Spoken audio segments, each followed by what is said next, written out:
What's up, everybody? It's Emorja, and we're back for one more episode of Black at ND. And I have my co-host Lynnette Wukie with me. Lynnette, how are you doing?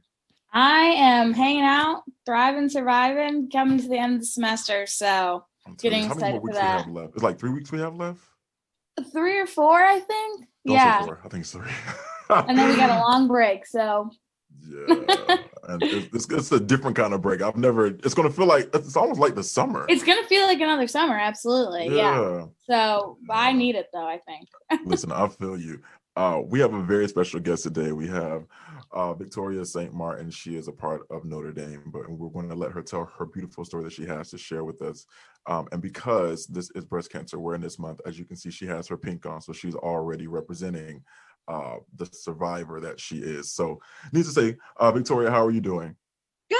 How are you? Doing good. It's funny. So before we get too far in this in the show, so I met her accidentally. It's funny at Brew Burger. Oh yes, when we all met each other. Yeah, because for people who don't know, I've never met Lynnette in person until that day. So we've been doing episodes just like the Brady Bunch. We just see them on the screen and just keep it moving. And so she happened to be out there. So, and you also had some friends with you as well too. Yeah. I think one was from New York. Yeah, both of them were from New York. Yes. And actually, we worked together at a local newspaper. And then one of us, we also worked together at our school newspaper in college. And she actually is also a breast cancer survivor. She was recently diagnosed. Oh. Yeah. Okay. Yeah, and so she called me, of course, like we're friends, and she knew about my diagnosis, and she called me, and I helped support her through her diagnosis. So we both turned 40 this year, which was big for us. You know, all birthdays are big for us young cancer survivors. So we celebrated together. So they flew out to celebrate, so that we could all celebrate together. That's awesome. I love it. Lynnette, I'll let you go take over from here. Yeah, so Professor St. Martin, Victoria, I don't even know what to call you. Just for you guys who don't know, Victoria, what do you want me to call you? Victoria? Whatever, yeah. I'll call you Victoria. It's actually my professor. We already saw each other once today. I'm taking her digital multimedia class, journalism class. So we have known each other on a educational level. Now we're friends, all that kind of stuff. So, and here she is on our little show now, so that's exciting. But for those of you who don't know, can you give us a little bit of an introduction and tell us about your time? I mean, you're still a journalist, but your time as a journalist at the Washington Post. Oh yeah. Okay, yeah. So how I got here was, like she said, I was at the Washington Post. I was doing mostly breaking news there at the Washington Post. And it's funny how I ended up there. I remember when I was diagnosed with breast cancer at the age of 30. So almost 10 years ago.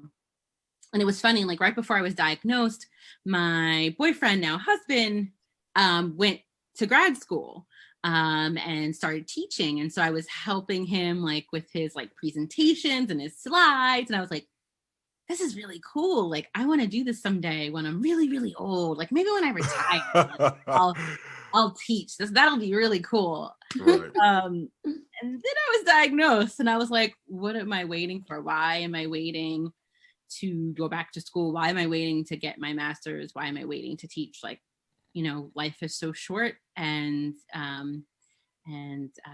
might as well do it now, and take that opportunity to do it now. And so I had this opportunity to do this. I applied for this fellowship and I got it. They pick one fellow a year, and you get to work at the Washington Post, and they pay for your school. They pay for your, if it's free, you better go. It was an amazing opportunity of a lifetime. And so you work at the Washington Post and you go to grad school, and it was a hard year because getting a master's is hard as it is, but then also working on top of that was an experience. But I made it through, and after the fellowship was over, they hired me. so I stayed on, and I had a great time there. I still keep in touch with my colleagues. I still freelance for them from time to time. Being at the Washington Post was incredible. Being in the nation's capital, learning how to do all of the things that I love doing as a journalist was just incredible. And learning from the best of the best was just amazing. Yeah. And towards the end of my time there, I was actually teaching like the night desk how to do more digital and social things. And it was funny because somebody had asked my husband, like, oh, would your wife like to teach? Like when he got the job offer to come to Notre Dame. And I was like, I don't know. I mean, that would be kind of cool. Like I thought about it, but I don't know if I can do it. Yeah. I always tell my students this story, but like, it was like, all of my coworkers were like not into going online. They were like not having it. They didn't want anything to do with Twitter. And by the time I left, they were like on Twitter. They were like posting their own photos. They were interviewing people on Facebook. And I was like, mic drop. I can teach anybody. I'm like, well, I did that. Like, you did what you came to do. I'm ready to teach now. Like, bring it on. College students, like, whatever. Like, but it's funny because for those who don't know, I mean, she had so she's officially verified, her and Lynnette, so they got their check marks. So for those of y'all struggling to get them, ask them how to get it, because I can't get one. That's hilarious. Oh, you're too kind. But it was so much fun, and I was like, I would love to kind of continue this. Here. So that's what I've been doing for the past couple of years, doing that here. And then last year, I got like the surprise of a lifetime.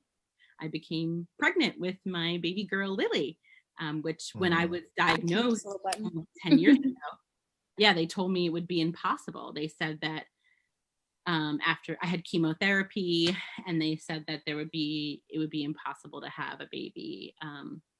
And my impossible baby arrived in January. And she is perfect. You're welcome. No, I definitely want to get into that, but I also want to know, as your student too, what drew you to journalism? And I know you kind of talked about you decided to start teaching and doing the fellowship and all that partly because of being a survivor and realizing how short life is. But in the beginning, what drew you to wanting to be a journalist? I guess lots of things. But I think the most distinct memory I have of wanting to be a journalist is, and I used to tell this story like in like cover letters when I first started out, is that my dad would sit me on his lap and read the paper. And so it was like, just seared into my brain, this memory. And I remember like seeing all of these words on a page that my dad was reading that looked really important. I couldn't read them, right? I was like, 5, 6, 7. But I remember thinking, I want to be the person who writes those important words on those pages. I love that. It says, right? Yeah, exactly. Like, I don't know what it says, but I want to be involved somehow in all of that. I think I'm a poet truly at heart, like, and a writer truly at heart. I love being creative and I love poetry, but being around my dad every time he read the newspaper really kind of seared in like journalism. And I loved talking to people. I loved helping people. I loved like interviewing people when I was a little kid. Like I would go up to people and be like, oh, how are you? Like, what's your name? Where are you from? Why do you go to Notre Dame? Like, why are you doing that? To be like, Vicky, shush, you're asking too many questions. I was always asking people questions. So it came really natural to me. Like, and I do remember like going to college and telling my mom, like, I don't know what I'm going to major in. Like, how does one become a journalist? I don't know what to do. And she was like, go to the school newspaper. So yeah, like October, like around this time of my freshman year, I walked into the newspaper and was like, I don't know, but I want to do what you do. And And I never left. So it's like, and now you're here forever. I know. Literally. Again, I never left. I got bitten by the bug, my first byline, seeing my name in Yes, prison, absolutely. and that was it. Speaking of breast cancer and my diagnosis, I had one source that I talked to for a year for a story that I was working on, who I still talk to, who was he was indicted for the murder of 5 boys in the 70s. Wait, what? And he was indicted for the murder of 5 boys this is actually right before I went to grad school. His name is Lee Evans, and he was indicted for the murder of 5 boys in the 70s, but they, ended up indicting him in around 2010, 2011. And it was funny because, we had been meeting and building up a relationship, and I ended up writing a story about him because he ended up going pro se and representing himself in court, and he ended up getting acquitted of the murders. And insane story. Such an amazing story, really. He's my book one day when I actually sit down and write a book. But during the time of us, doing all these interviews and, him, learning to trust me, I was diagnosed and I lost my hair, right? Like I was, in chemotherapy, and I lost my hair. And I remember, I brought this wig and I put it on immediately, as my hair started falling out, because I didn't want Lee to feel uncomfortable. I also told a lot of people, I didn't want the story to be about me, right? Because when I walk into your house, I want it to be about your loved one, or the law that you're trying to get passed. I don't want people to start asking oh, what's going on with you? Are you diagnosed? Oh, when? And I just didn't want the attention on me. I wanted it on my sources. The whole reason why I got into this was write the words on the page of people's lives, and tell stories. I didn't want to tell my story. How did that work for you though? Because that's tough. So here it is. You found out that you recently got diagnosed, and I don't know. And actually, I will back up in a second. But you got diagnosed, and then you still kept working. Oh yeah, the whole time I was what's the word for what I was? I was stubborn. Never see that. You're working. Yeah. There were days where I could not lift my body up off of the chair to walk to the elevator to go down to my car. I was so tired. But I was stubborn, and I was I have to be there. I had a double mastectomy before my chemotherapy, and I was home for 6 weeks. I couldn't, go to work or lift anything or anything like that. And so I was homebound. And I remember during those 6 weeks, I was I have to write. I miss writing. I miss being in the room. Wow. So I was okay, I'm going to be working during chemo. So there were some days where, I had to call out sick because it was just a rough day. But for the most part, I worked, full time during chemo. I usually I took a half a day every other week for chemo on Wednesdays, and worked all the rest of the days. And with that, and even as you did that, so let me even backtrack. So whenever you first found out, what was your immediate response?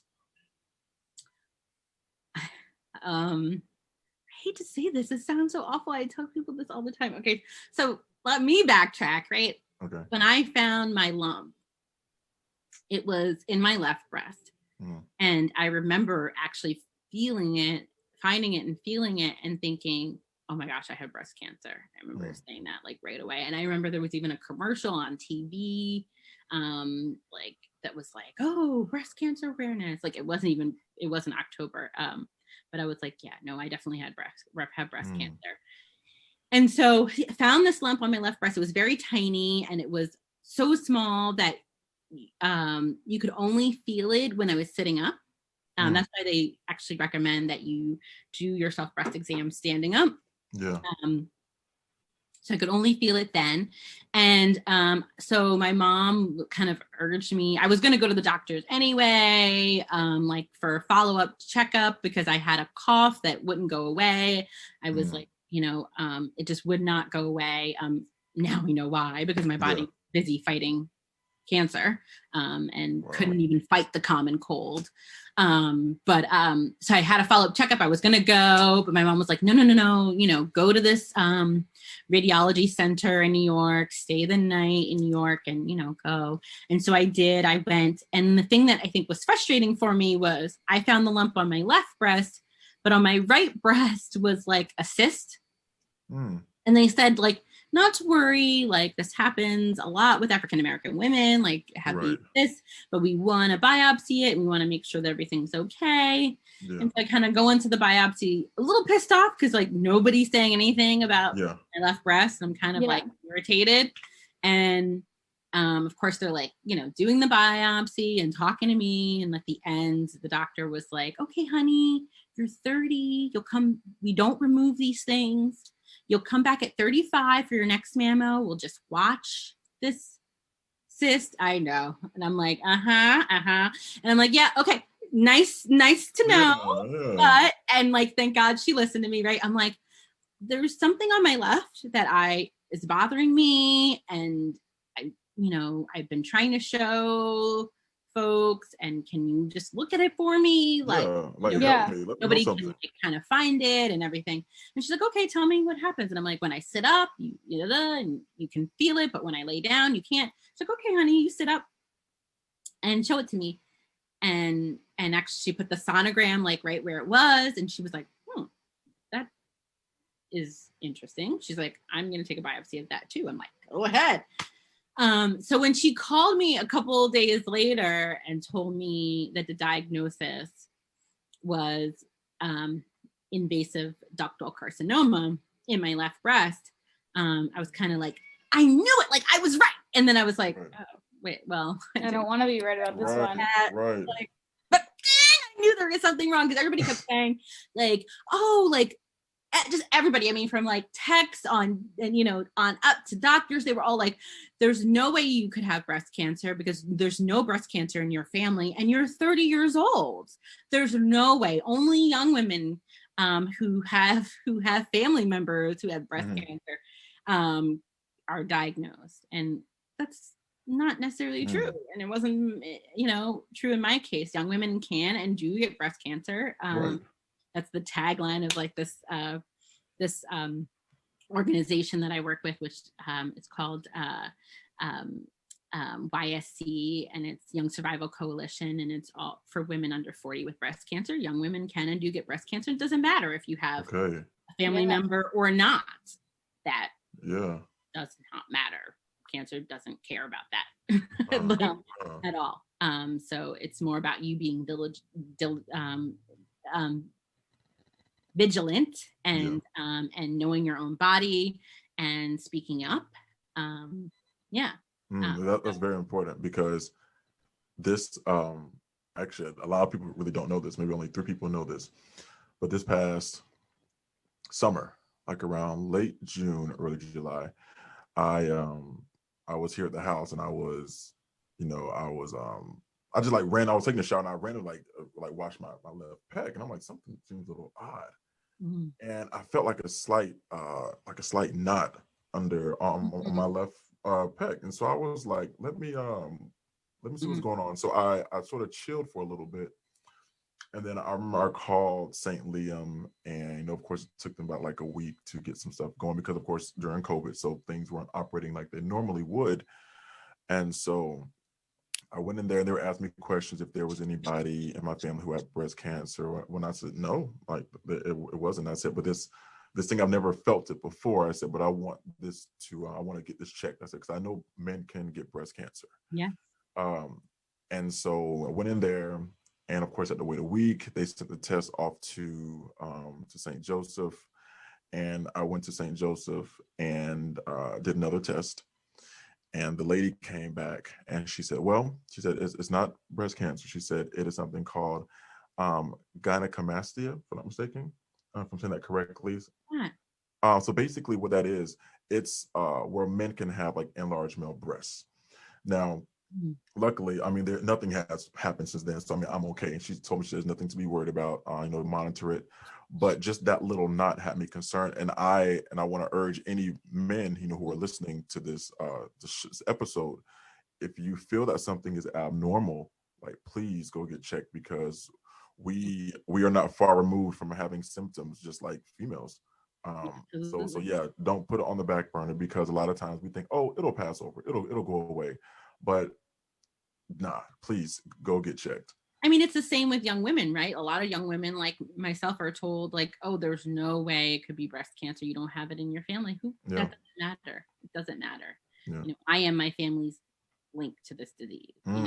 So it's you just have to get it checked no matter what, male, female, young, old. If there's something that is bothering you, you have to speak up and let someone know. And I told my sister the story as soon as I was diagnosed, because, not only because she's my sister and because now, right, she is at risk for breast cancer because of me, but also because I could have walked away and said, okay, peace, I'll come back at 35. Thanks so much. And I would not be here talking to you. With what you do in journalism, does that career give you as a Black woman the opportunity to say, I don't feel good, let me take a break? Or do you always have to keep going, even with being diagnosed with breast cancer?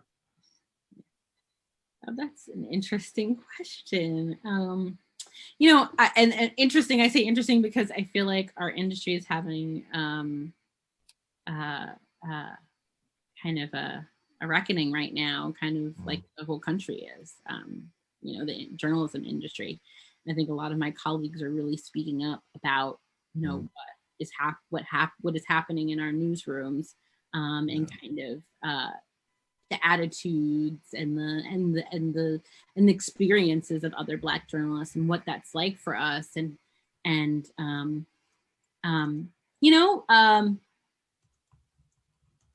I how do I say this?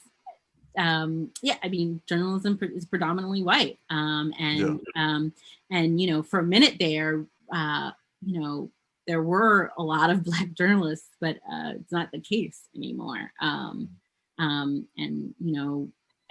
the one thing that kind of came out of the George Floyd killing was kind of all journalists in all newsrooms kind of taking a look at themselves and saying like, wow, our diversity numbers are really low. And why is that? Right. And a lot of them have hired editors who now that's their main job, is to work on, to work and build a newsroom that looks like the communities we cover.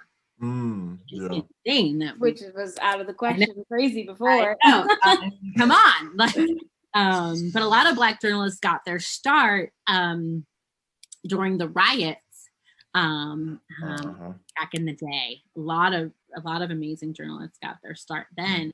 And so I think there is this, just this system in place that we're trying to kind of shake up, and make it better. I mean, I think definitely part of it was, me wanting to be a part of the news and a part of something different from, away from cancer. But yeah, I think there is also, some pressure as a Black journalist, as a Black woman, to be in the room even if you're sick, because you're the only Black reporter. So if you're gone, everybody knows you're gone. And the idea of us working harder and longer than our white counterparts, it's not right. It shouldn't be that way. And I agree. We're working to change it. I'm hoping that one day in the future, if my daughter decides to be a journalist like us, that maybe the newsrooms will look different and reflect the communities we cover, and and that we'll be, in those glass offices that, absolutely, glass offices, Not set the table at the head of the table. Yeah. Thank you. Yes. Exactly. Yes, because I mean, I think, you know, it's like, it's so interesting, and I love that there's this moment is happening. You know, I hate that that someone had to lose their life, but I love that this moment is happening, because it's like, you know, even some of my coworkers who never thought about this before are thinking about this now. They're like, wow, like, you know, I was at this rally and they were asking, like, ask your Black coworkers, how do you feel? What is it like? You know, so I love that there's a conversation going, and I want it to continue throughout American newsrooms, because, you know, we're not going to, they say that journalism is the rough draft of history, and it is. It is the first rough draft, right? Like, we write the rough draft of history. And, you know, how I almost want to say, like, if we are writing this first rough draft, if, you know, if there aren't writers of all colors involved in the writing of that rough draft, how different is that rough draft? And then the truth. How the history books look at something, you know, look at like COVID or oh my gosh, you know, like the George Floyd killing. If we aren't in the room writing, helping write that, you know?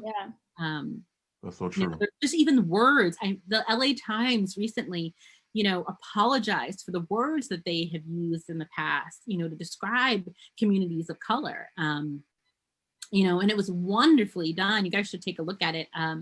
But they actually just apologized for, like, the kind of, like, you know, derogatory terms that they used in the past. And, like, and so it's part of that, right? Is just us not being in the room saying, you might not want to call that. Yeah. Yes.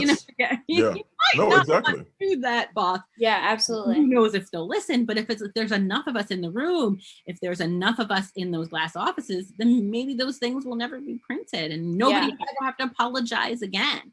No, because the conversations are getting had, and absolutely. But you brought up your daughter, so to just kind of finish this out on a high note, can you tell us about your little miracle baby? I love her. She's literally perfect. So you can kind of tell us about, like, your miracle pregnancy and this beautiful baby you brought into the world. Thank you. So it's funny. I'm like working on a little essay about all of this, and so her name is Elizabeth. I call her Lily, for short.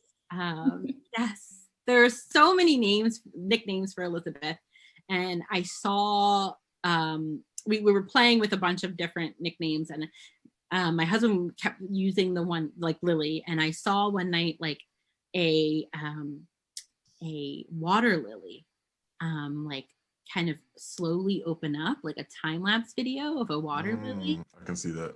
And I remember I was like, oh my gosh, this is the perfect name for her, right? Like this idea of birth and renewal, and knowing that there's something wonderful that can still grow out of all of this darkness and sadness, and kind of, you know, it just gives you hope for the future. So I knew that would be the perfect name for her. Again, thank you for being on our show, Victoria, and telling your story and being willing to be vulnerable with us. I mean, I think this is such an important topic, especially it is Breast Cancer Awareness Month. So we really appreciate you having and coming on to our show. Thank you so much. Thank you for having me. Of course. And everybody follow her on Twitter and Instagram. She posts some great stuff. Great journalist. Victoria St. Martin on Instagram, and I think I'm V St. Martin on Twitter. Yes. Great content, I promise. Oh yeah, she is. She is. There's a baby sighting every once in a while. Yes, baby sighting for sure. But for everybody listening, thank you guys so much for watching. Make sure you follow us on our socials, Instagram and Twitter, black_@ND, Facebook /black@ND, and of course, see us every Thursday on YouTube. Emorja, it's been great. It's been fun as always. Yeah, all right. See y'all. Thanks.